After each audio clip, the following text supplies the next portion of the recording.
नमस्कार, मैं हूं जितेंद्र और आप देख रहे हैं आपकी आवाज।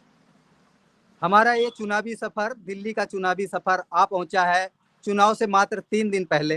प्रचार का सिर्फ एक दिन शेष है, आज का और कल का। चुनावी सरगर्मियां दिल्ली में तेज हैं। अन्य दिनों की तरह आज भी हमारे साथ हैं हमारे एक्सपर्ट, राजनीतिक विशेषज्ञ और वरिष्ठ पत्रकार राहुल मिश्रा जी। बहुत बहुत स्वागत है राहुल जी आपका। जी नमस्कार। नमस्कार जितेंद्र जी, थैंक यू। हमने कल चर्चा की थी साउथ लोकसभा की 10 सीटों के बारे में। आज हमारे एक्सपर्ट बताएंगे हमारे दर्शकों को, हमारे सभी व्यूअर्स को पूर्वी लोकसभा की जो 10 विधानसभा सीटें हैं उनमें क्या हाल रहेगा। आम आदमी पार्टी बीजेपी के बीच कितनी कांटों की टक्कर है। पिछले 2020 के चुनाव में यहाँ इस लोकसभा में 8 सीटों पे आम आदमी पार्टी ने अपना परचम लहराया था और 2 सीटों पे बीजेपी को जीत मिली थी। राहुल जी, इस बार क्या स्थिति है, इस चुनाव में क्या लग रहा है, आपके जो सोर्स हैं वो क्या बता रहे हैं। देखिए, इस बार यहाँ ईस्ट दिल्ली, जिसे आप पूर्वी दिल्ली बोल रहे हैं, इसमें 10 कॉन्स्टिट्यूएंसी में फाइट करने के लिए तीनों पार्टियां हैं मौजूद। यहाँ कांग्रेस भी अच्छी कोशिश कर रही है, भारतीय जनता पार्टी ने भी काफी ग्राउंड गेन किया है, और आम आदमी पार्टी जो पिछले असेंबली इलेक्शन में यहाँ पे 8 सीटें जीत चुकी है, वो भी अभी टफ चैलेंज के चलते उसका भी प्रोजेक्शन वो 8 का 8 बरकरार रख पाना या उसे इम्प्रूव करने का नहीं दिखता है। तो लेकर के फील्ड यहाँ पे खुली हुई है। 10 सीटें हैं, कोई आम आदमी पार्टी 5 से 6 सीट निकाल सकती है, बीजेपी यहाँ 4 से 5 सीट निकाल सकती है, और गेम और भी डिस्टर्ब हो सकता है कि कांग्रेस भी यहाँ पर थोड़ी, अगर उन्होंने अपने वो जो वोट बैंक को कंसोलिडेट किया तो कांग्रेस भी एक आध सीट से खाता खोल सकती है यहाँ पर। तो वैसे पलड़ा देखा जाए तो इन चुनाव में अभी भी आम आदमी पार्टी का इसमें भारी है कि 5 से 6 सीटें निकल रही है उसकी। लेकिन पिछले चुनाव के तुलना में यहाँ पे मैदान थोड़ा सा खुला हुआ है, दोनों टॉप कंटेंडर आम आदमी पार्टी और बीजेपी के लिए। जी राहुल जी, बिल्कुल। इन 10 सीटों में मनीष सिसोदिया जी की सीट भी आती है। क्या उस हाँ सीट के बारे में कुछ आपका सोर्स, कुछ विश्लेषण उस सीट के हाँ, बारे में है क्या। देखिए, इसी फेज में मनीष जी के पिछले 2 इलेक्शंस जिस एरिया से निकाला उन्होंने, पटपड़गंज से, और पहला चुनाव तो उनका बहुत बढ़िया अच्छे खासे मार्जिन से निकला था। लेकिन प्रीवियस जो पटपड़गंज से उनका चुनाव था, और उनकी जो फिर सरकार में उनकी व्यस्तताएं बढ़ी, और फिर उसके बाद कानूनी दांवपेच के उसमें वो फंसे, तो वो कॉन्स्टिट्यूएंसी में उनका पिछला चुनाव पटपड़गंज किसी तरह से लास्ट मोमेंट तक संशय की स्थिति बनी रही, अप एंड डाउन लगा रहा, कभी कैंडिडेट आगे निकल रहा था, कभी इनके कई राउंड्स में ये पीछे चलने की भी बात इनके आ रही थी। तो इनकी व्यस्तताओं के चलते पटपड़गंज से इंटरेस्टिंग ये रहा कि इस बार मनीष सिसोदिया जी ने पटपड़गंज को छोड़ करके ईस्ट दिल्ली की ही जंगपुरा कॉन्स्टिट्यूएंसी से चुनाव मैदान में आए हुए हैं। अब दोनों कॉन्स्टिट्यूएंसी में एक बड़ा डिफरेंस बेसिक, एक तो देखिए ईस्ट दिल्ली में होने के साथ साथ आपका जो पटपड़गंज एरिया है वो दिल्ली के one of the most educated areas में से एक आता है, जहां पे पढ़े लिखे लोग तकरीबन साक्षरता जो है महिलाओं और पुरुषों में यहाँ 70% के ऊपर की साक्षरता है। अच्छे अच्छे कॉलेजेस है यहाँ पे, मध्यम वर्ग, upper middle class area represent करता है, और वोटर पार्टिसिपेशन भी अच्छा होता है।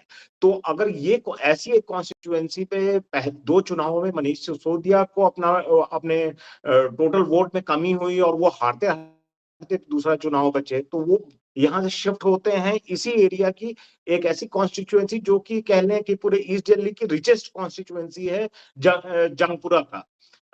तो यहाँ दिल्ली के ईस्ट दिल्ली के अमीर अमीर लोगों का ये एरिया है। तो पढ़े लिखे लोगों के बीच से जाकर के एक अमीर लोगों के पास मनीष, क्योंकि ऑब्वियस सी बात है कि पिछले 10 साल की आम आदमी पार्टी की सरकार में जिस तरह से मनीष सिसोदिया जी का कद बढ़ा है, प्लस उसके बाद केंद्र सरकार के साथ उनकी पॉलिटिकल वो रही, फिर कानूनी दांवपेच और ये सब लंबा समय उनको जेल में भी बिताना पड़ा और डिप्टी सीएम के पद से भी इस्तीफा देना पड़ा। तो उससे ओवरऑल मतलब गवर्नमेंट से बाहर भी उनका पॉलिटिकल स्टेचर बढ़ा है, तो एक्सपेक्टेशंस भी बढ़ा है। तो एक एजुकेटेड कॉन्स्टिट्यूएंसी जहां पे लोगों का एक्सपेक्टेशन बढ़ा और आप नहीं गेन कर पा रहे थे, बीजेपी का कैंडिडेट वहां पे आपके ऊपर भारी पड़ता दिख रहा था, क्योंकि पिछले दोनों चुनावों में बीजेपी ने वहां पे गेन किया है। भले लास्ट मोमेंट पे दूसरे चुनाव में आम आदमी पार्टी को जीत मिली, तो उनके कैंडिडेचर को वो करने के लिए उनको शिफ्ट जंगपुरा बेहतर ऑप्शन लग रहा है कि वो एक उनका खुद का भी स्टेचर बढ़ा है और अब वहां के एलिट और उनके उस पे शायद खरा खरा उतरने की उनकी कवायद होगी कि वो आसानी से निकल सकता है, क्योंकि वो भी वो एरिया भी हम दोनों पिछले दोनों चुनावों में आम आदमी पार्टी के साथ रहा और मजबूती के साथ रहा है। राहुल जी क्या पटपड़गंज से जो अरविंद केजरीवाल ने मास्टर स्ट्रोक जो एजुकेटेड पीपल की जो वहाँ की छवि रही है, अवध ओझा को उतारा है वहाँ पे मैदान में, एक शिक्षक को उतारा है, क्योंकि वहाँ पे स्टूडेंट ज्यादा हैं, एक एलिट पीपल ज्यादा हैं, तो क्या लग रहा है कि उस सीट में पुनः आम आदमी पार्टी वापसी कर पाएगी? हाँ, आम आदमी पार्टी वापसी, देखिए पढ़े लिखे नो डाउट पढ़े लिखे लोग हैं, लेकिन जो पार्टी की तरफ मनीष सिसोदिया जी के दोनों कार्यकाल के समय बात हुई कि वो लीगल हैसल में जो पड़े रहे उससे कॉन्स्टिट्यूएंसी कहीं ना कहीं इग्नोर हुई, तो जो उनके पीछे रिप्रेजेंट करना चाहिए था वो लोग इतनी मजबूती से काम नहीं कर पाए in absence of Manish Sisodia, जिसके चलते उनको दूसरी जगह पे एक नए प्रोफाइल में उनको कंटेस्ट कराया जा रहा है। यहाँ पे जो कैंडिडेट उतारा है, अब आउटरीच प्रोग्राम में या जो भी पिछले 1 महीने 2 महीने से कवायद चल रही है, कैंपेन की वो चल रही, तो उसमें वो प्रोजेक्शन कैंडिडेट का किया गया है कि जो पिछले टेन्योर में आम आदमी पार्टी की तरफ से या कार्यकर्ताओं की तरफ से कमी रह गई थी, इस बार एक ऐसा मजबूत और एरिया का डिजर्विंग कैंडिडेट जो एक्सेप्टेबल हो उनको क्योंकि नो डाउट पढ़े लिखे लोग हैं, तो ये कैंडिडेट्स को अच्छी तरह से देखते समझते हैं, स्टडी करते हैं और एक्सपेक्ट करते हैं कि वो भी एक पढ़ा लिखा हो और एरिया में स्टूडेंट्स का प्लस डीयू के काफी बड़ा तबका फैकल्टी का भी वहां पे उस एरिया में रहता है, तो उन सब के एस्पिरेशंस को रिप्रेजेंट कर सके। तो चांसेस तो बहुत अच्छे हैं कि इसको रिटेन करेगी आम आदमी पार्टी। और जंगपुरा के हालात के बारे में क्या विश्लेषण है राहुल जी आपका? जनपुरा तो देखिए अमीरों का है, वहां पे उनकी जो एक्सपेक्टेशन गवर्नमेंट के साथ, क्योंकि जो कई चीजें नहीं खरीदी जा सकती हैं तो वो सरकार से ही आदमी, जब बढ़िया सड़कें होनी चाहिए, स्ट्रीट लाइट्स जली होनी चाहिए, कूड़ा नहीं दिखाई दिया जाना चाहिए, नाले ओवरफ्लोइंग नहीं होने चाहिए, ट्रैफिक जैम बहुत ज्यादा वहां पे एरिया को परेशान न करे, ये बेसिक मुद्दे रहते हैं। तो तो इसके अलावा तो पब कल्चर और रेस्टोरेंट ये सारी चीजें तो अपने आप जहां हम ही रहते, तो उसमें कोई ऐसी डेफिशिएंसी नहीं है। तो सरकार उस हिसाब से देखिए अगर एरिया, तो जंगपुरा जैसा पिछले 2 चुनाव में किया है, इस बार भी उम्मीद है कि आम आदमी पार्टी के फेवर में ही रहती है मनीष सिसोदिया के नेतृत्व में। बहुत ही बड़ी बात, चूंकि मनीष सिसोदिया जी एक बड़ा चेहरा आम आदमी पार्टी के लिए, और अरविंद केजरीवाल ने उनको पूर्व में ही उनके पढ़ा है, जी तो बिल्कुल। एक बड़ी जी, बात है कि तो वो एड्रेस कहीं ना कहीं उसी चीज को एड्रेस करने की कोशिश है, क्योंकि देखिए अगर अमीरों की कोठियां और विलास और इस तरह का है तो उनकी नेचुरल सी बात है कि सरकार से एक्सपेक्टेशन दूसरे लेवल की होती है, जो कि एक स्लम या रूरल पॉपुलेशन बेस्ड एरिया को ही रहता है। तो जी राहुल जी, इस सफर को आगे बढ़ाते हैं। आपने अभी पूर्वी दिल्ली की लोकसभाओं का हाल बताया, आम आदमी पार्टी वापसी करती नजर आ रही है। तमाम जो भी विशेषज्ञ हैं वो कह रहे हैं कि आम आदमी पार्टी को बहुत ज्यादा नुकसान होता, पूर्वी दिल्ली में भी नहीं दिख रहा है। 11 साल की सरकार में उतनी एंटी इनकम्बेंसी नहीं है जितनी की भारतीय जनता पार्टी एक्सपेक्ट कर रही थी, या उन्हें उतना लाभ होता नहीं दिख रहा है। और बड़े चेहरे हैं। मनीष सिसोदिया जैसा बड़ा चेहरा, आबाद ओझा इस जाने माने शिक्षक हैं, उनका उनका फेस है उस लोकसभा में। आम आदमी पार्टी अपनी सीटें बचाती हुई नजर आ रही है। बहुत बड़ा नुकसान आपके हिसाब से और आपके विशेषज्ञ जो उस क्षेत्र में काम कर रहे हैं फील्ड में जाके, उनके हिसाब से नई दिल्ली का भी हाल आज, चूंकि हमारे पास समय कम है, तो नई दिल्ली लोकसभा में भी 10 सीटें हैं। 10 सीटों में 10 के 10 में आम आदमी पार्टी काबिज है। और नई दिल्ली से बड़े चेहरे हैं। अरविंद केजरीवाल चुनाव लड़ रहे हैं। अरविंद केजरीवाल का एक बड़ा, और आप चूंकि पूरे 70 सीटों में आम आदमी पार्टी का प्रमुख कैंपेन जो है वो अरविंद केजरीवाल के इर्द गिर्द घूमता है। क्या लगता है आपको, अरविंद केजरीवाल ही 70 की 70 सीटों में चुनाव लड़ रहे हैं या और कोई भी मुद्दा है दिल्ली के अंदर? देखिए, केवल फेस मैकेनिज्म पे आम आदमी पार्टी का चुनाव नहीं सीमित रहता है, वो एक टीम एफर्ट भी है। 70 के 70 कैंडिडेट अपने ज्योग्राफी के अंदर वो भले रिप्रेजेंट पार्टी के लीडरशिप को करते हैं, लेकिन सबको एफर्ट करना पड़ता है। वहां दिल्ली के चुनाव में ऐसा नहीं है कि किसी एक आदमी पे 70 कॉन्स्टिट्यूएंसी, क्योंकि देखिए हर कॉन्स्टिट्यूएंसी में टोन एंड टेम्पर अलग है, वहां पे वोटर बेस, वोटर का कैरेक्टरिस्टिक अलग है। तो सब जगह केवल फेस पे आंख बंद करके वोट डाल देने की प्रवृत्ति दिल्ली में थोड़ा सा कम देखी जाती है। तो कैंडिडेट्स को सभी जगह लगना पड़ता है। अगर कैंडिडेट कमजोर होगा तो देखिए मार्जिन बहुत ज्यादा नहीं होता है। अमून 5,000 से 10,000 के वो मार्जिन में ही हार और जीत का फैसला होता है। जो कि समझिए, अगर दो पालिकाएं अगर डिस्टर्ब हो गया इलेक्शन, तो क्या कहते हैं, नतीजा बदल जाएगा 5,000 7,000 वोट से। तीसरा कैंडिडेट जो होता है वो खुद अकेले में 5,000 10,000 15,000 तक वोट पा लेता है। अगर वो 5-10 हजार का और इजाफा कर लेता है तो पहले दूसरे कैंडिडेट को अच्छा टफ चैलेंज दे सकता है। तो कहीं कहीं ट्रायंगुलर फाइट भी दिल्ली में देखने को मिल जाती है। तो ऐसे में तो लगता है यही कि अभी फिलहाल आम आदमी इसमें कॉन्टेस्ट में मतलब पूरा एक टीम वर्क है जो लड़ रहा है। और अरविंद जी की खुद की कॉन्स्टिट्यूएंसी में अब जैसे कल खुद उन्होंने अप्रोच किया इलेक्शन कमीशन को कि उनको एक इंडिपेंडेंट ऑब्जर्वर, क्योंकि जो कंप्लेंट्स लेकर के पार्टियां जाती हैं चुनाव के पहले या चुनाव के दरमियान, उसका रिड्रेसल भी एक्सपेक्ट करती है। अब उनको आशंका है पार्टी को कि यहाँ पे थोड़ा सा इलेक्शन इलेक्टोरल रोल तैयार करने में पिछले 5-6 महीनों में कुछ मंगलिंग हुई है, कई कंप्लेंट्स की गई हैं। तो ऐसी स्थिति में जो बोगस वोटिंग, अगर वोटर लिस्ट में बोगस नाम जुड़े हैं तो उनको चेक करने के लिए ऑब्जर्वर्स इंडिपेंडेंट आए कि तो कहीं ना कहीं एक डर भी है कि उनको चैलेंज भी मिल रहा है, क्योंकि भाई ओपोनेंट भी कोशिश करेगा कि जिस टीम के साथ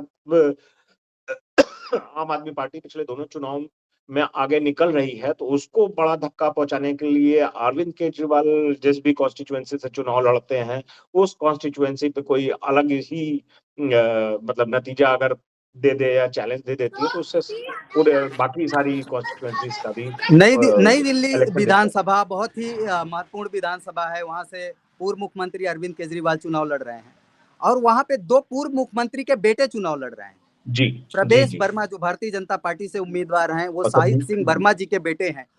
हाँ, और जो और संदीप दीक्षित हाँ, उम्मीदवार हैं कांग्रेस से, वो शीला दीक्षित जी के बेटे तिलक हैं। तो क्या जी। ये दिल्ली में दो मुख्यमंत्री के बेटे और पूर्व मुख्यमंत्री के बीच में जो एक तरह सा कंपटीशन है, तो क्या आपको लगता है दिल्ली, वहां मैंने देखा है कि एक स्लोगन चल रहा था कि पूर्व मुख्यमंत्री के बेटे वर्सेस दिल्ली का बेटे का चुनाव है। दिल्ली का जी। बेटा अरविंद केजरीवाल और दो पूर्व मुख्यमंत्री के बेटे के बीच में चुनाव हो रहा है। क्या लगता है आपको, क्या स्थितियां रहेंगी उस विधानसभा में? अब मुझे मुझे तो मेरा तो मानना है कि पिछले 10-15 साल में मुझे ऐसा किसी के बेटे और किसी की बेटी के मैदान होने से, और अब प्रदेश के नेतृत्व के उस पे खड़े हो जाने का कोई ऐसा वो नहीं दिखाई देता है। और ये एकदम से नैरेटिव की कोई फॉर्मर चीफ मिनिस्टर का बेटा जो है इनकम्बेंट चीफ मिनिस्टर या ऑलमोस्ट चीफ मिनिस्टर जो अभी रिसेंटली रिजाइन करके for due to legal reason, उनको चैलेंज कर पाएंगे। क्योंकि जिस तरह से पिछले 8 साल 10 साल सरकार चलाते हुए अरविंद केजरीवाल जी का पोर्ट्रेयल हुआ है, उसके सामने बहुत ही क्योंकि एक्टिवली रहे भी नहीं ये पॉलिटिक्स में, जो केवल परिवार और उसके बिना पे चैलेंज कर पाना, मुझे इतना स्ट्रांग बिल्कुल। वो नहीं तो लगता। मेरे दर्शकों के लिए बहुत ही बड़ी बात राहुल मिश्रा जी ने कही, वरिष्ठ पत्रकार हैं, राजनीतिक विशेषज्ञ हैं। उन्होंने कहा कि राजनीति जो अरविंद केजरीवाल जी ने खड़ी की है, वो दिल्ली के बेटे की राजनीति और दिल्ली में एक काम के मॉडल की राजनीति, व्यवस्था को बदलने की राजनीति, उसमें निश्चित रूप से अरविंद केजरीवाल हावी नजर आ रहे हैं। और परिवारवाद की जो राजनीति है बेटों वाली, वो दिल्ली की चूंकि समझदार जनता है, वो उसे निश्चित रूप से दरकिनार करती है। राहुल जी, एक बहुत महत्वपूर्ण सीट और है ग्रेटर कैलाश, जहां से सौरभ भारद्वाज जी विधायक हैं, मंत्री जी भी हैं। ये नई दिल्ली लोकसभा की सीटें हैं, जैसे ग्रेटर कैलाश हो गई, कस्तूरबा नगर हो गई, पटेल नगर हो गई, मोती नगर हो गई। मोती नगर की सीट भी बहुत महत्वपूर्ण सीट है, पिछले 2 बार से वहां आम आदमी पार्टी के विधायक हैं। बहुत सारी सीटों में तीनों बार से आम आदमी पार्टी ने जीता है, 10 के 10 सीटें आम आदमी पार्टी के पास है। जी नई दिल्ली में तो इस बार भी जो विशेषज्ञ कह रहे हैं कि 10 की 10 सीटों में आम आदमी पार्टी चुनाव जीत सकती है। कोई एक सीट है, हो सकता है उसमें कंपटीशन हो, लेकिन नई दिल्ली लोकसभा में कोई कंपटीशन भारतीय जनता पार्टी नहीं दे नहीं पा रही देती है। है। जी बिल्कुल। वहीं पूर्वी दिल्ली में अभी आपने बताया कि 3 सीटों पे या 4 सीटों पे कंपटीशन है, जिसमें 2 सीटें पहले से भारतीय जनता पार्टी के पास। जी ओवरऑल इन पिछले 2 दिनों से हम लोग 2-3 लोकसभाओं के बारे में बात कर रहे हैं, जिसमें ये निष्कर्ष निकल के आ रहा है कि कोई ऐसी एंटी इनकम्बेंसी नहीं है जिससे कि आम आदमी पार्टी को बहुत बड़ा झटका लगता दिख रहा हो। जी अपने रिगेन करती दिख रही है, अपनी सीटों को वापस पाती दिख रही है। अब मैं आपसे इसके पीछे का कारण जानना चाहता हूं कि क्योंकि दिल्ली में आपकी विशेषज्ञता है, दिल्ली में आप लंबे समय से आप रिपोर्टिंग कर रहे हैं। दिल्ली की जनता क्या इतना अरविंद केजरीवाल के मॉडल में ऐसा क्या था कि दिल्ली की जनता ने उन्हें इतना भर के प्यार दिया? देखिए, एक एक्सपेक्टेशन है, एक चेंज लाने की, द वे किस तरह से आप राजनीति करते हैं, वो बदलाव लाने की एक जो कवायद है, वो जब तक जनता ठोक बजा नहीं लेती पूरी तरह से कि हाँ ये कवायद ही में कोई फॉल्ट है या ये सक्सेस नहीं हो सकता, जो चेंज लाना चाहते हैं वो, तो उसके लिए सबसे पहली चीज है कि इनको दो इनके इनके टेन्योर, पावरफुल टेन्योर होने की बात जो करते हैं कि दिल्ली का मुख्यमंत्री इतना पावरफुल होना चाहिए कि वो कम से कम जो एक नेशनल कैपिटल रीजन के डेवलपमेंट में भूमिका अदा करे, वो इम्पोर्टेंट हो। तो ऐसा चेंज लाना अभी फिलहाल, क्योंकि देखिए नया नया राज्य भी बना, ये हमेशा केंद्र के ही उसमें रहा, एडमिनिस्ट्रेटिव कई चीजें अभी भी सब डिपेंडेंसी सेंट्रल पे रहती, तो एक इंडिपेंडेंट स्टिक आपको नहीं मिल पाता है। उससे जो आपका एक चेंज लाने की जो कोशिश है, उसका एनालिसिस पूरा नहीं हो सकता जब तक आप पूरी तरह से पावर में ना हो। तो मुझे तो लगता है कि तीसरे टर्म में अगर कुछ ये अपने तीसरे टर्म में आते हैं तो इनका मैंडेट ट्रिपल थर्ड मैंडेट होगा, तो इस बार केंद्र सरकार से इनको नई सरकार में केंद्र सरकार से इतनी दिक्कतों का सामना नहीं करना पड़ेगा, क्योंकि कई चीजें होती हैं आपसी विरोध की, वो एक टाइम फेज होता है कि वो निकल गया तो अब वो दोबारा नहीं क्रॉप होगा। तो आप तीसरा टर्म अगर इनको अच्छे मैंडेट के साथ सरकार बनाती है आम आदमी पार्टी, तो एक बढ़िया मौका मिलेगा जिसमें ये अपने जिस तरह के बदलावों की बात करते आए हैं 10 साल से, जो बदलावों को कई स्तर पे इन्होंने दिखाया भी, चाहे शिक्षा के क्षेत्र में हो, चाहे स्वास्थ्य के क्षेत्र में हो, चाहे किसी नेशनल इंटरनेशनल इमरजेंसी के क्षेत्र में हो, कि क्या काम करने की क्षमता है और काम करने के तरीके को बदलने की जो वो प्रिपेयर्डनेस है, तो वो थर्ड टर्म वास्तव में डिटरमाइन करेगा यहाँ दिल्ली की स्थिति में कि क्या इनका जो भी फॉर्म चेंज लाने का या नई सोच के साथ राजनीति करने का या राजनीति करने का नया नजरिया लोगों के सामने देने का।